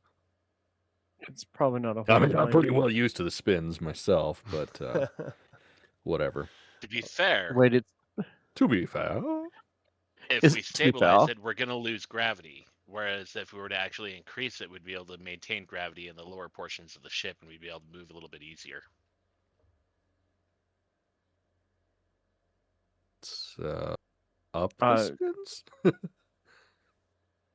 I mean, I wasn't even sure we were really spinning. I thought I just was still drunk. Okay, well, So you guys whatever are floats moving your down, boat. just sort of With this. debating amongst yourselves whether you should worry about stabilizing, whether that would have anything to do with it at all. You're not entirely sure. But as you sort of get down onto the ship, down to this lower level, you see a hallway open up in front of you. The dim track lighting of the Celestial itself is sort of intermittent. It seems to be flashing a little bit, casting deep shadows, and the sense of silence and the flexing of the ship's metal frame, what you normally would hear anyway, is now amplified in eeriness due to the absence of any life on board thus far. So, what do you guys do? Where do you go? Adam, above table, I think my character usually travels with the R2 unit. It was in his equipment. Is he able to get that to come down? Yeah. Is it like R2D2 from the prequels where it could use like the rocket? Sure. Yeah, we can have, or it just falls on the Wookiee. I would catch him. So he's one palming it like a basketball. The astromech droid. Hell yeah. Nothing goes over his head. He's too quick. Right. So the ship Imagine itself, with you're my feeling, incredible is strength. very, very cold. The life support systems don't seem to be functioning properly. There does seem to be air. You guys are breathing, but it is very, very stale, dark, and cold. And of course, I already mentioned the gravity fluctuations. So I can handle the cold because of my wacky, crazy clothes, so I'm good to keep going. So feel free to grab your characters and move around, and as you go into a new room, I'll describe what you see.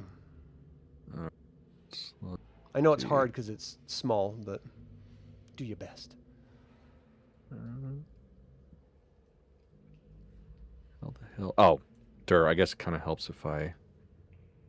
Well, if you go Use the right into Roll20 there, if you click on the My Settings cog on the right side, and then you click on Graphics, there's a little checkbox that says hover to show nameplate and bar overlay. And that way, when you roll over your character, you can see your name. Yeah, that Makes makes it a a lot little more easier to sense. find. All right, so Makes it a little Cornelius, easier to find. as you walk out of the hallway into that vast open space, this is clearly a loading area and lower docking platform. It looks like you see hundreds of strands of webbing all over this entire area of it. Some of the strands are thinner than a man's finger by half, and others have been braided together to form supporting cables thicker than your thigh as a Wookiee. So these strands of webbing seem to be massive size disparity between them, and they are everywhere. You see scorch marks Are like on walls. It looks like there was probably some sort of battle that happened here. The floor of this area is completely open, made up of dividing lift platforms. Sections of the lift can be lowered to the docking platform, or the entire floor can descend to haul up larger loads. Of course, you wouldn't want to do that now because you'd be open up into open space. The webbing seems to be binding everything but one of the sections. There is a computer access port in one corner. Perhaps I could jump into that and see if I could find out what happened to the ship. Okay. Well, I mean, Leonard, didn't you say that it looked like nothing had happened? I don't think this is nothing. I mean, obviously something happened. Everybody bounced, but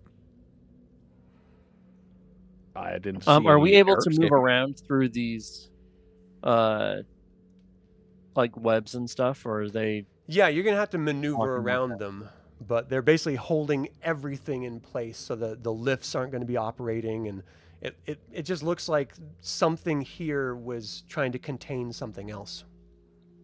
Just a little speculation. But these do not look like something that is necessarily like what we would use their ability. Like this doesn't. Does this look familiar to us? As like, oh, they deployed some countermeasure that. No, this caused all webbing this. is very foreign to all of you. You've never seen anything like it. Is there webbing Um, covering the computer? It doesn't look like it, no. As you start to examine the computer, the access port in one corner shows signs of damage, and there is a droid that's lying nearby it, but it looks like it's malfunctioned and just sort of laying in a heap. Clayvin, do you want to see if your droid can access that port, and maybe you can try to see if you can fix the other droid? Maybe your droid can try to access a ship's log, figure out what happened. Absolutely. Droids are my specialty. That's what you keep telling us. Fix it, don't fuck it. Just at least Didn't fix say it, it just first. thought it really hard. Yeah, fix it first. Consent is important, so fix it first.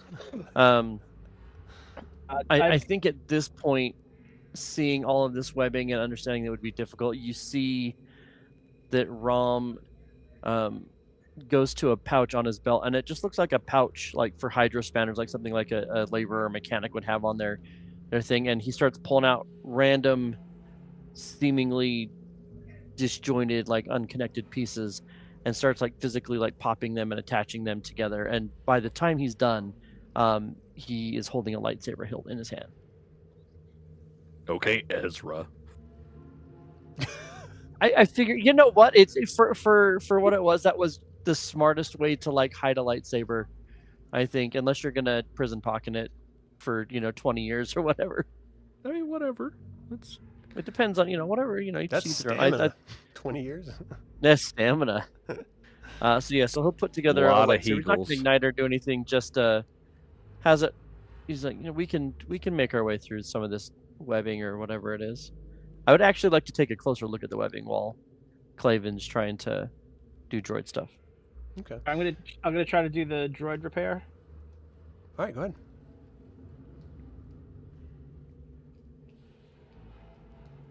Damn. 24! Wow! I think you fixed it. That's incredible.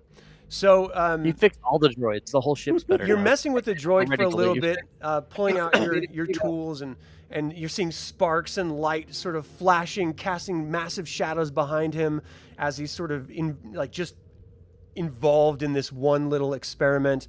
And suddenly you hear this sort of whirring within this destroyed droid coming to life. It's clear that there's some power center that was disabled using a low-powered laser of some sort, which caused this droid to malfunction.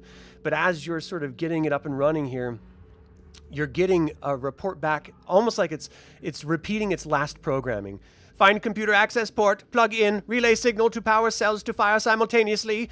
The droid then shudders and its memory circuits short out. And you just lays still and dark again. Okay, Clayvin, you know how you can't understand Cornelius? We none of us speak droid binary, so what? Got me. But it did sound like its last programming was to try to fire, which means it was in some sort of defense mode. Perhaps the same creatures that left this webbing behind. That's not good. If that's my professional opinion, it's not good. Yeah, the actual port, computer access port itself, as your droid is getting to it, it's trying to connect to it, but it's showing severe damage. Like it's got some scarring and carbon marking around it. It's been shot. Whatever happened in here, this is where the ports, the escape pods, shot away from. And this entire lower platform is surrounded by the 5 escape pod berths. 4 of them, of course, are empty. Only one of them is remaining here. So you know that there is that if you need to use it for something. However, it is completely covered with this crisscrossing of webbing, which looks to be securing it to the floor itself. So as you're examining this webbing, Rom, it looks like something that's completely different than anything you've ever seen. It doesn't, almost maybe even like, give me a perception check. Perception. 10? Yeah. It kind of reminds you of like spiders or something, like a spider web, but clearly on a different scale. Right. So it seems like it's not mechanical. Like, there's definitely like something made by a creature. 100%. Okay. All right. That's Well, odd. he just said shit about spiders, so my sword is being drawn. I'm terrified. Like, if there's one thing I'm more scared of than Bigfoots, it's fucking spiders. Yes, spiders. So, Leonard and Cornelius, you guys want to go check out that last escape pod and make sure it's still, I don't know, good to go in case we need it? Yeah, definitely. Clayvin, did your droid... What's your droid's name, Clayvin? I keep calling it droid. I guess I feel bad at some point. Or maybe you've told me and I'm too drunk to remember. It's okay. His name's KR3. I just call him Cranky. That makes a lot of sense. Time. So, can you ask KR3 or Cranky or whatever? Can he? What has he gotten anything out of the ship's log? Unfortunately, no. It looks to be severely damaged. But is it? If I spend a lot of time repairing it, is it possible, or does it look like too far? As you're examining it, it looks like it's pretty far gone at this point. It would be a rebuild, and it would take you a significant amount of time. We're talking like weeks and parts. Yeah, I would need parts and weeks at a time to fix this thing. I think it's a lost cause. I think we should look elsewhere for answers. Well, there's got to be another port not too far from here, I assume. So Leonard and Cornelius, as you guys are examining this last life pod, you can't even really get close to it to examine the onboard display. The webbing is just completely covering it, not only holding it in place, but it seems to be preventing access to even get to it. So you're not even able to like open up the door or anything. And I can't hack through the webbing? I don't know. Let's find out. Give me an attack roll. So this is going to be a melee attack roll.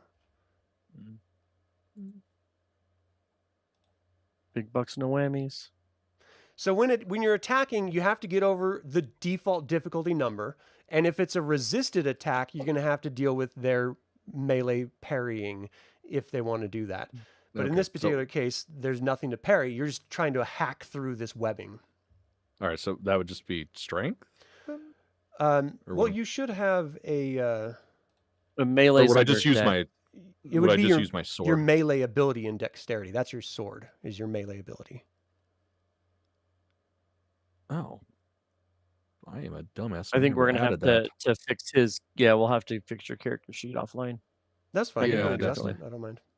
Oh, okay. Then I will dump brawling and throw that into the. Yeah, brawling is your fists and your feet, and maybe even a headbutt or two. So melee combat? A weapon. Yeah. Yeah, melee combat. All right. That's under dexterity. Cool. Okay. 9. All right, so you bring your sword around, you hack into it. Give me some damage. How much damage does your sword do? 5. All right, so as you hack into it for 5 damage, your sword like deflects and bounces right off of it. You can see that I rolled the strength of the net webbing itself, and it has a 22. So it resisted all of your 5 entirely as you hacked into it. This is incredibly strong material, much stronger than you anticipated it being. All right, well, looks like that escape pod is toast, so we're not doing that. Well, I'm an incredibly strong Wookiee. Fucking try to pull it apart. It's made of adamantium. It's made of What's that? atoms. All right, give me a brawling roll if you're going to try to like grab it and just like rip it apart. Okay. I click on the brawling one, right? Yep. Then where Nope. it says dice mods. Don't worry about it. Just click OK and then click OK on the next one. Okay. So you're doing your best to reach around and grab like a nice strong piece, and for whatever reason, a 3, you grab onto it. You don't feel like you have a good purchase, and you start pulling. Go ahead and give me a damage on that. And how do I do that one? So damage for brawling is going to be your strength modifier. Let me just double check on this really quick, but let's go ahead and roll your strength for now. Okay. All right, let's see here. So damage for hand-to-hands. Brawling character uses strength code in lieu of a damage code. Okay, so yeah. So 11. Wow, that's incredibly strong. You grab it and your veins underneath your furry neck are twisting. You're just pulling as hard as you can, and it just does not break. As much force as you're putting behind it, it's just not breaking. It seems like yeah. You boys doing okay over there? It seems like Yeah, things in this shouldn't happen. dimension are stronger than they are in our dimension. I was really hoping it'd be the opposite. In our Why do you dimension. keep saying our dimension? What are you talking about? Oh, did you look outside? There was no stars. It was gray with black dots. What would you call it? Wait, is it not always gray with black dots? Only when you're trying to pull a David Carradine. Okay, at least Okay. one person giggled about that. That tracks. So it looks like the escape pod is definitely stuck in place. That's probably why it wasn't used. Whatever caused this webbing in the first place, the other people seemed to have been running away from it, from what you're getting at. And there's clearly been some damage to the mechanical systems in this entire room. So where do you want to go next? So we were finding this to get a specific artifact, right? Well, so this is a little Celestial twofold now, because originally your Okay. mission is to meet up with the Celestial, and you'll Okay. receive coordinates on where to make sure it gets to safely. But there's supposed to Okay, that's be right. not only equipment aboard, which there isn't. This is where it would be stored, but there's also supposed to be okay. prisoners, which you haven't looked for yet. And where's the crew? And then, of course, now you can't Let's- get back to your regular dimension because your hyperdrive is missing parts. So you're doing twofold. You're looking for the people, and you're also looking for hyperdrive parts. I think we should head to the bridge. It will have an access port for KR3 to get to the ship's log. Maybe we can look at the security systems from there and figure out where people are. And we should be able to find an inventory to see if they have the parts we need to repair our ship. I mean, it doesn't look like So- the ship's been tore apart. So, like, I would almost say let's just go straight for, stealing parts and getting the hell out of here.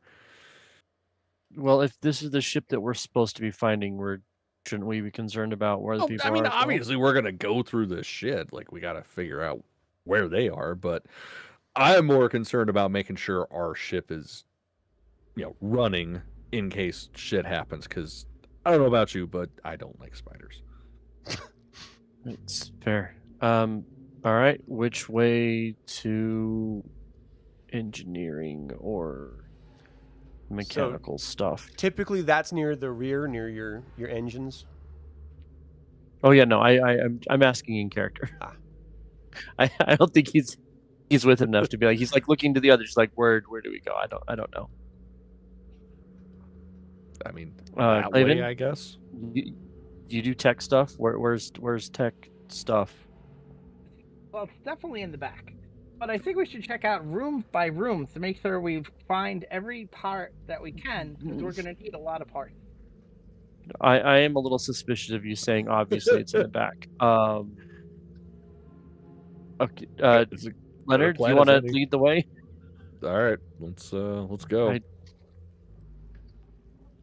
I can't. So it's you unlocked. clearly see this hallway. You see that there's doors Well, on this either huge side of the doors. hallway you're in. On the other side of the loading area and docking platforms, you see some similar doors on either side of the hallway, and then a door at the very far end. Back behind should check you, it out. it looks like there's some sort of station beyond an archway as you're looking at it to your right. I think we This should check out station up here. all these rooms. I mean, who knows all the different parts that we need? We need a lot of parts. Well, So I think- Cornelius, I mean, as if- you enter that room, this very clearly looks like it's a guard station. This is some sort of control room containing detainment cell monitors and other security equipment. You see that there's 4 dead guards laying on the ground. Check their pockets. They might have bubble gum. I go Uh, and roll over the first dead guard that I see to see what it was that killed him, looking for injuries. Give me a perception check, please. Where's my thingy? In your pants. I hope. usually. I mean, he's got a He's at keyboard in the home. way, so Who we knows? might not. Okay. know. It might not be. Let's see. He's at you home. said perception. Yes, sir. Okay. And is there a Yeah, as far as you can tell, it definitely looks like they're dead. There seems to be blood, but that's all you're able to tell. is there another computer terminal to plug for a K3 or KR3 to plug into? Yeah. Up here in the front. I mean, there's going to be droid ports, but you could also access it as a, just a regular person. Oh, yeah. I'll just come up here to the computers and Okay. You see Right that there's a door to the see if I can south access and an it. archway to the north that's leading to another, looks like a sensor suite station as well. So as you sit down looking at this massive roster, there looks to be security equipment, cell monitors. None of it is live and active. The life support system lights are sort of flashing little beacons on and off. Give me a computer programming roll.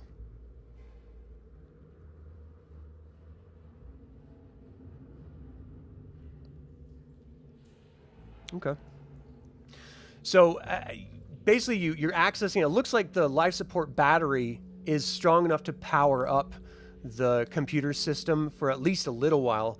And as you do, the following information starts scrolling across the monitor screen relatively quickly. Prisoners, extremely dangerous. Grand Moff Ravik, Imperial District Commander Bane Nothos, Assassin Droid EL-434, Bounty Hunter Zardra, Nath Ree, Pirate Leader Silas Mott. And it's this list of these names that's just sort of scrolling by. It's a prisoner roster, it looks like. there's a lot of naughty prisoners unaccounted for, and it says extremely dangerous. Is there anything else that if it's pulling off life support, I don't think he wants to spend a ton of time on here. Just going to get whatever information he can and then shut it off. He doesn't want to. Okay. He's now worried that we have limited time on this ship. Yeah. That's fair. Yeah, that's. Is there anything else, or is it just the roster? Okay. It's just that. Well, this just has the prisoner stuff. You said this room over here had. Yeah, so that's a sensor suite. So this Sensory open archway arrays. leads from the guard station into this area. You see there's a ladder that ascends up to the communication station above, to the upper level. And in here, it just looks like this is where they would have their regular ship sensors for external sources, looking for life or planets or, whatever. Do any of the stations seem active? No, everything on the ship seems to be running on life support, so minimum power. Okay. And I'll come back and I'll tell my party that look, this. It looks like whatever's happening here, it's all minimum power. I think you're probably right. Let's find our parts and try to get moving on. I don't know how much time we're gonna have. All right, well, let's do this. You said the back. You'll start heading towards the back of the ship. Okay. As you're moving through the back, you get to that open bay area. You're having to maneuver around that webbing, and it's just starting to like hit you. Like you guys have left a lot of doors behind you. What if whatever caused this webbing is still on the ship? Like you got to consider security at this point. You never really considered it before. That whole list of people, those are some high up Imperials. If you got a Moff, you've got bounty hunters, you got assassin droids. What if they're still on the ship? So use that as a sort of call to caution as you continue to move forward. As you're going through into the other hallway, what doorway are you going to examine? Well, they said back, so I think the farthest back door. All right, you can go ahead and open it. Unless somebody else has an idea. I mean, I was just gonna say, sticking with Clayvin, like going door to door. Originally, I wasn't on board because I don't want to find what's making those webs, but also we need to get everything and get the hell out. Well, so do you want to go back and check the other doors we haven't checked yet? I don't know. What do you think, Clayvin? Yeah, I just want to make sure we don't leave any stone unturned. There's stones in here? I Or guess. is somebody stoned? I don't know. All right, so I guess we go back to the very... Yeah, we'll go back to the very front here, and we can open up this first door if everyone wants to come along. Yeah, let's do it. Okay. So the gravity's a little uneven. You're sort of like doing the moonwalk almost as you're moving through here. You get to that doorway, you hit the wall panel, it slides open. You can go ahead and open that if you'd like. It looks like this is quarters. There's 6 bunks, 6 storage bins, and that's pretty much all inside this area. You see personal effects scattered around, but there doesn't seem to be anything of interest in here. There's a little refresher around the corner. Okay, really quick. I know that I should be speaking as a Wookiee right now, but I can't move. Also, what the hell happened to my thingy? Check your pants. There. So when you click your token, there's a little gear icon that pops up, and there's another little shield-looking icon. If you click the shield icon, there are little modifiers you can put that'll accompany your token. It's just a way of tracking conditions and stuff like that. You can ignore it, but that's all it was. There was a green little circle that was clicked. So are you able to click and drag your character go now? through the door? Yeah. Cool. Yeah. I'm just gonna I can leave it opened. What the hell? It's because he closed the door. If there's Well, no, nothing like of I can't interest- move. Period. Wait a minute. I just moved the Wookiee through it. Okay, there we go. Here's Leonard. You were probably stuck in the wall. Oh, hey, there we Make sure go. that make sure you're moving your KR unit as well as you move yourself. Okay. You said there's nothing of interest in there. Yeah. So as you go in, it looks like it was just the guards' personal quarters. Quarters. 6 bunks. Does it look like there's any weapons of any kind in there? Give me a perception check as you're sort of rummaging through their stuff. No, everything looks like just personal effects. Nothing really specific. In the in the situation that you find a dildo, it's always referred to as a dildo, not your dildo. Your dildo. It's a great callback there. Never Yes, assign I think, ownership. yeah. Well, Ron will head back out. He's like, all right, let's keep going to the next door, I guess. Okay. Unless somebody needs to pee. Cornelius, you good? Oh, sorry. Hold on. What did he say? It's, That'd yeah, be your it's bad. I something. know. I'm sorry. I don't know. It's the best I got. I think Okay. We'll get on here and. This is a live stream. You're not supposed to talk like that, all right? Jeez. Okay, sorry. Oh, Right or God. left, boys? Dealer's choice. Let's see where the hell everybody is. I say right. Uh, Not a right angle. okay. It is a wrong angle. We should go right. right. All right, as you open this is clearly a detainment cell. A storage room has been converted into a detainment cell in order to transport the prisoners that were aboard. While it's not an escape-proof room like an Imperial detention block would be, these sealed chambers are designed to hold most normal prisoners. Unfortunately, without power for magnetic seals, the doors can be pushed open with very little trouble. Each cell is a bare chamber containing a bench, sleeping platform along the far wall, and you can see that this was occupied by someone, but there's no real indication who that someone was. Okay. We'll check the one across the hall then. Same Alright. thing. This looks like it was never used, but it was converted to be a detainment cell. Got you.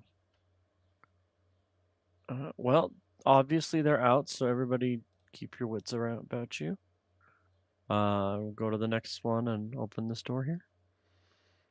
All right, give me Behind the ladder. All right, so we're looking at D.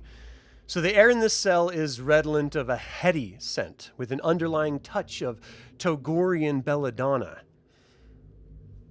It's just an exotic, deadly scent that you pick up. It was clearly used by If that's the someone, case- but you don't really know who. All right. Maybe we shouldn't be in this room then. I'm like stuck under the door. I can grab you. Or I think Leonard somebody is else is stuck stuck. back in. Yeah, I don't even know where the Leonard, fuck everybody. Okay, there we go. Now I see everybody. It's like I don't even know what the hell's going on. I'm just lost. Lost Are you having in bladder issues, buddy? space. Did you have to use the refresher? Yeah, that's what it was. I totally wasn't That's just what it like was. confused and Gotcha. wandering randomly. Where did everyone go? So this cell you just opened up, it was it shows sign of damage on it. Long scrapes and gashes in the metal walls indicate something with a lot of strength was attempting to escape from this confinement chamber. And that's really all you get from it. Well, we should close all this back up and keep going, I guess. Obviously, everyone's out, so pay attention. Is there anything, like, as we go beyond this, like, if we were to look, like, north and south on this, is there anything in these other areas? So that's what I Or was is it just describing a big before, where open it's space? massive empty escape pod cells. You see in Oh, a corner so, there okay, was I got you. there was a commune or a computer station that was with a broken droid there. Okay, so that was in that space. Okay. We'll open this door on the right, I This guess. looks like an unused detention cell. Okay, and the left. Same thing. It was used. Someone definitely occupied it, but there's nothing else there. Let's keep opening doors here. Yeah. A is the same way. It was definitely occupied at one point, and same with the one below it. Was not occupied, but it is a detention cell. Okay, and then Damn it, I'm this here stuck is again. another. So that's a ladder going another- up. Got you. All right, as you walk into here, this was clearly storage, and the gravity is non-existent. As soon as you open the door, you start floating up as the lack of gravity sort of evens out from the little that was in the hallway into this room that had none. You're seeing clothing, sleeping gear, some food, water, and essential supplies just drifting through this chamber as you sort of float around it. And it's a self-contained storage area. It doesn't seem to have any access to the engine room at all. Are we able to kind of Shit, kids. swim back Yeah. into yeah, the door? absolutely. Yeah. Swim back to outside of there. Well, I guess we'll have to go up and then back down somewhere else. There doesn't seem to be access to the rear of the ship from there. All right, well, let's head up then. All right. Well, that is so we'll actually head at our into- time limit. I have these for 2 hours at a time. So we're going to go ahead and stop right there, and we can explore the upper level of the Celestial next time we get together. For people Sweet. watching, we're scheduling these out every Monday night. There are some sessions that we're going to have to delay because of life, but other than that, expect this to be a Monday night experience. For everyone here, thank you guys so very much for joining on this adventure. I hope you've been enjoying the exploration phase. Yeah. It does go beyond exploration at some point. But For those of you watching, thank you so much for tuning in. We invite you to like this video, subscribe to the channel, and click the bell to get notified about our next video. You can now become a member of this YouTube channel or a patron on Patreon. You can even pick up custom designed Star Wars gear like this faded one I've got on. Links in the description below. And don't forget to let us know in the comments what you think of this adventure thus far. Thank you to creator patrons Aaron Hardy and D. Robert Handy, producer patron David Galindo, developer patrons Chris Androu and Sam Ruiz, and all of the YouTube members. Until the Infernal Brotherhood convenes again, my fellow scruffy-looking nerf herders, may the Force be with you. Who you calling scruffy?